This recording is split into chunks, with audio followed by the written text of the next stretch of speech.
Welcome to மாமிஸ் விருந்து. இன்னைக்கு நான் உங்களுக்கு ரிசோட்டோ செய்யறது எப்படின்னு காட்ட போறேன். வாங்க பார்க்கலாம். ரிசோட்டோ செய்வதற்கு தேவையான பொருட்கள் 2.3 litre hot water, 500 gram risotto rice, 150 gram peas, 2 vegetable stock cube, 2 சிறிய அளவிலான தக்காளி, 1 white onion, 3 tablespoon sunflower எண்ணெய், 1 டேபிள் ஸ்பூன் பட்டர், 1 டீஸ்பூன் மிளகு, தேவையான அளவு உப்பு. அடுப்பை ஆன் பண்ணி லோ ஃப்ளேமில் விடுங்க.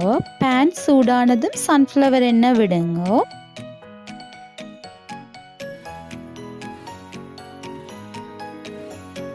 எண்ணெய் சூடானதும் வெட்டி வச்சுக்கிற ஒயிட் ஆனியனை போட்டு கிளறி விடுங்க. வெங்காயத்தை நிறைய நேரம் வதக்காமல் 2-3 நிமிஷம் வதக்கினாலே காணும். அடுத்து அரிசியை கழுவி எடுத்து போட்டுக்கொள்ளுங்க.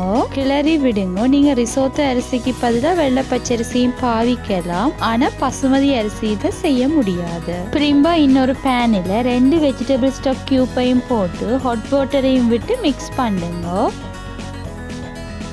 கியூப்ஸும் தண்ணியில் கரைஞ்சிட்டு தண்ணியை சூடாகவே வச்சு கொண்டிருங்க. அரிசி போட்டு 2-3 நிமிஷத்தால் பீஸையும் போட்டு கலந்து விடுங்க. உங்ககிட்ட பீஸ் இல்லாட்டி கேரட்ஸ், பீன்ஸ் போட்டும் இந்த ரிசோட்டோ செய்யலாம். இப்போ கலந்த கியூப் மிக்ஸை ஒரேடியாக விடாமல் 2-3 கரண்டியாக கொஞ்சம் கொஞ்சமாக விட்டு கிளறி கொள்ளுங்க. திரும்பவும் கொஞ்சம் மிக்ஸை விட்டு கிளறுவோம். இந்த மிக்ஸில் அரிசி கொஞ்சம் கொஞ்சமாக அவிஞ்சு தண்ணி வத்தி வரைக்க தான் திரும்பவும் தண்ணி விடணும். ஒரேடியாக விடக்கூடாது. ரிசோட்டோ இத்தாலி நாட்டில் ஒரு ஃபேமஸான உணவு. இந்த உணவை அவர்கள் கூடுதலாக விரும்பி சாப்பிடுவார்கள். ரிசோட்டோ பல வகையில் செய்யலாம். காளான் போட்டு செய்யலாம், பெப்பர் போட்டு செய்யலாம், மீட்டும் போடலாம். ஆனால் நான் இன்றைக்கு வெஜிடபிள் ரிசோட்டோ தான் செய்கிறேன். அரிசி கொஞ்சம் அவிஞ்சு கொண்டு வருது. திரும்பவும் கொஞ்சம் மிக்ஸை விட்டு மிக்ஸ் பண்ணுவோம்.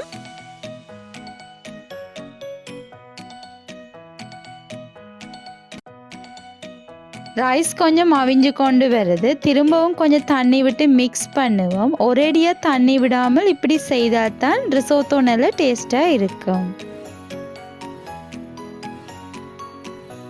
அரிசி அவிய டைம் இருக்கிறதால இன்னும் கொஞ்சம் தண்ணி மிக்ஸை விடுவோம்.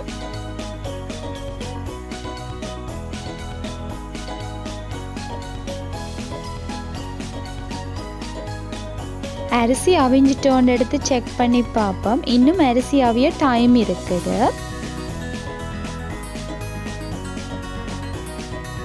நான் இந்த அளவு உப்பு தான் போடுறேன். வெஜிடபிள் ஸ்டாக் கியூப்ஸில் உப்புத்தன்மை இருக்கிறதால நீங்கள் நிறைய உப்பு போட தேவையில்லை. நீங்கள் கொஞ்சம் எடுத்து டேஸ்ட் பண்ணி பார்த்துட்டு உப்பை போட்டு கொள்ளுங்க. நான் இப்போ முழு தண்ணி மிக்ஸையும் விட்டுட்டேன். எல்லாத்தையும் சேர்த்து நல்லா மிக்ஸ் பண்ணி கொள்ளுங்க.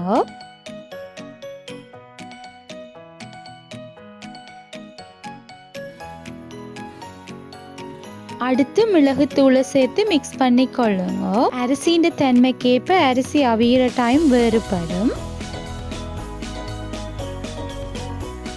எந்த அரிசி அவிஞ்சு வந்துட்டது. எனக்கு அரிசி போட்டு அவிய மொத்தமாக எடுத்த நேரம் 20 நிமிஷம். தக்காளி ரிசோட்டோ செய்யறதுக்கு பிரிம்பா ஒரு பேன் சூடானது அரைவாசி அளவு ரிசோட்டோவை எடுத்து போடுங்க.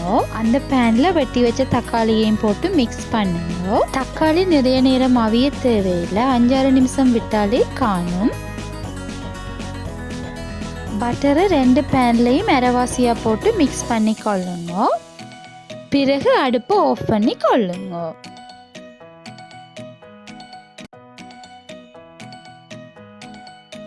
ரிசோட்டோ தண்ணி பதமாக தான் இருக்கணும். பிறகு அது இறுகி வரும்.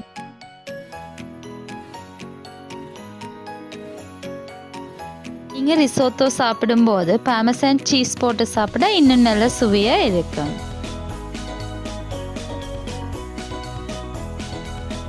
இதோ பாருங்கள், மாமிஸ் ரிசோட்டோ ரெடி. நீங்களும் ட்ரை பண்ணலாம். உங்களுக்கு இந்த வீடியோ பிடிச்சிருந்தா லைக் பண்ணுங்க, கமெண்ட் பண்ணுங்க, மறக்காம சப்ஸ்கிரைப் பண்ணி பெல் பட்டனை கிளிக் பண்ணுங்க.